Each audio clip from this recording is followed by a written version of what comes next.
কেউ বলতেছে আমার এটা চাই ওইটা চাই না, ওইটা চাই সেটা চাই না, আমার সবগুলা চাই। আমি সংস্কার চাই, আমি বিচার চাই, আমি জুলাই ঘোষণাপত্র চাই, আমি নির্বাচন চাই। আপনি একদিন ছাড়া পাবেন, 2 দিন ছাড়া পাবেন, 3 দিন ছাড়া পাবেন, কিন্তু আপনাকে কোনো না কোনো সময় কালের গর্ভে আপনাকে হারাতেই হবে। একবার জাস্ট ভাবেন, এখনই যেভাবে হচ্ছে আস্ফালন দেখাচ্ছে, 5ই আগস্ট মানে না, জুলাই মানে না, তাহলে একবার চিন্তা করেন তো, আপনার যদি সংস্কারবিহীন আবার একটা পট পরিবর্তনের সাজানো নির্বাচনের দিকে আমরা যাই, তখন আপনাদের কি অবস্থা হয়। এবং সেটার একটা মরণ ফাঁদ আপনাদের সামনে আছে, সেটা হচ্ছে কি আপনাদের জাবিরের যে মামলাটা দেওয়া হয়েছে, এই সবাইকে জঙ্গি মামলা হচ্ছে তখন দেওয়া হবে। সেজন্য এটার বিষয়ে আমরাও কথা বলবো এবং আপনাদেরকেও কথা বলতে হবে। আমাদের একসাথে ঐক্যবদ্ধভাবে এই সংস্কার এবং বিচার নিশ্চিত করার মধ্য দিয়ে, অনেকে বলে আমরা নাকি নির্বাচন চাই না, আমরা অবশ্যই নির্বাচন চাই এবং নির্বাচন হইতেই হবে। বরং আমরা দেখতে পাচ্ছি নির্বাচন ঠেকানোর জন্য আরো অন্যান্য রাজনৈতিক দল এখন ঐক্যবদ্ধ হচ্ছে। তারা নির্বাচন ঠেকাই দিতে চায় কিভাবে? তারা সংস্কার ঠেকাই দিতে চায়, তারা বিচার ঠেকাই দিতে চায়। বিচার এবং সংস্কার ঠেকানোর মধ্য দিয়ে, জুলাই ঘোষণাপত্র ঠেকানোর মধ্য দিয়ে তারা হচ্ছে নির্বাচন পিছিয়ে দেওয়ার চেষ্টা করতেছে। এখন আমাদের এটাকে একটা প্যাকেজ আকারে দেখতে হবে, এটাকে আলাদা দেখা যাবে না। বিচার, সংস্কার, জুলাই ঘোষণাপত্র এবং নির্বাচনের একটা প্যাকেজ একসাথে দিতে হবে, একসাথে দিতে হবে। আপনার ওই যে নির্বাচন চাই সংস্কার লাগবে না, সংস্কার চাই নির্বাচন লাগবে না, এটা হইতে দেওয়া যাবে না। আমাদের সবগুলাই লাগবে, আমাদের সবগুলাই লাগবে। আমরা এই অভ্যুত্থানের এই সরকারের ইউনূসের কিছু অ্যাসাইনমেন্ট আছে, ডক্টর মোহাম্মদ ইউনূসের কিছু অ্যাসাইনমেন্ট আছে। ডক্টর মোহাম্মদ ইউনূসের শুধুমাত্র অ্যাসাইনমেন্ট না নির্বাচন দেওয়া, অনেকগুলো অ্যাসাইনমেন্টের একটা কাজ হচ্ছে কি নির্বাচন দেওয়া, অনেকগুলো কাজ, এর মধ্যে একটা নির্বাচন দেওয়া। সে যদি শুধুমাত্র নির্বাচনের দিকে তাকায়, তাহলে ডক্টর মোহাম্মদ ইউনূসের যত আছে, আপনার এই যে অর্জন আছে, এই অর্জনগুলো মলিন হয়ে যাবে। উনি আবার ইতিহাসের কাঠগড়ায় ওনাকে দাঁড়াইতে হবে। সুতরাং আমরা অন্তর্বর্তীকালীন সরকারকে বলতে চাই, আমাদের প্যাকেজ আকারে সবগুলো দিতে হবে, প্যাকেজ। এটা আমরা আমাদেরকে পরিকল্পিতভাবে নির্বাচন থেকে আলাদা করা হইতেছে, পরিকল্পিতভাবে ট্যাগ দেওয়া হইতেছে না আমরা নির্বাচন বিরোধী।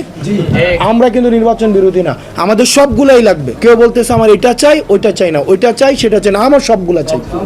আমি সংস্কার চাই, আমি বিচার চাই, আমি জুলাই ঘোষণাপত্র চাই, আমি নির্বাচন চাই। তারা দেখা যায় আপনি যদি খেলেন, আপনাকে মাঠে এসে খেলতে হবে। আপনার দর্শক সারি থেকে খেলাকে নিয়ন্ত্রণ করার আপনার কোনো অধিকার নাই। সুতরাং যারা দর্শক সারিতে বসে, এখন দেখা যাচ্ছে অনেকে দর্শক সারিতে বসে ক্যান্টনমেন্ট থেকে, বিদেশ থেকে খেলাকে নিয়ন্ত্রণ করতে চায়। আপনারা যদি খেলতে হয় তাহলে আপনারা মাঠে আসেন, মাঠে এসে আপনি লিগ্যালি আপনি আমাদেরকে, অন্যদেরকে যার সাথে খেলবেন তাকে হারান, কোনো সমস্যা নাই। কিন্তু মাঠের বাইরে বসে হচ্ছে রেফারি নিয়ন্ত্রণের মধ্য দিয়ে আপনি খেলাকে নিয়ন্ত্রণ করবেন, এই ফাউল খেলা হচ্ছে আর বাংলাদেশ গ্রহণ করবেন। আমরা দেখতে পাচ্ছি যে রেফারি হচ্ছে কি দিচ্ছে, গোল দিয়ে দিচ্ছে। রেফারি যদি খেলতে হয় তাহলে প্লেয়ার হয়ে খেলতে হবে, দর্শক যদি খেলতে হয় তাকে প্লেয়ার হয়ে খেলতে হবে। কোনো কোচ, কোনো রেফারি, কোনো দর্শক প্লেয়ারের ভূমিকা আর বাংলাদেশে নিতে পারবে না।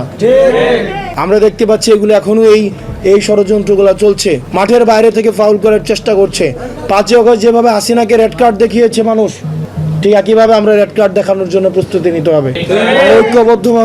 আমরা ঐক্যবদ্ধভাবে সবাই, আমরা স্পষ্টভাবে বলতে চাই, আমরা এনসিপি পন্থী কোনো নির্বাচন কমিশন চাই না, আমরা বিএনপি পন্থী কোনো নির্বাচন কমিশন চাই না, আমরা বাংলাদেশ পন্থী নির্বাচন কমিশন, আমরা বাংলাদেশ পন্থী মিডিয়া চাই, আমরা বাংলাদেশ পন্থী পুলিশ চাই, আমরা বাংলাদেশ পন্থী ব্যবসায়ী চাই।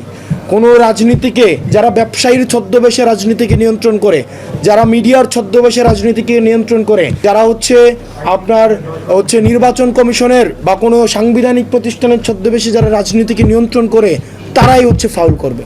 এই ফাউলের পরিণাম হচ্ছে আমাদের সামনে রয়েছে হাসিনা, আমাদের সামনে রয়েছে হুদা, আমাদের সামনে রয়েছে সালমান এফ রহমান, আমাদের সামনে রয়েছে আপনার লুৎফুর, আমাদের সামনে রয়েছে ওই যে 71 টিভির বাবু, আমাদের সামনে কিন্তু রয়েছে, আমাদের সামনে রয়েছে ফারজানা রূপা।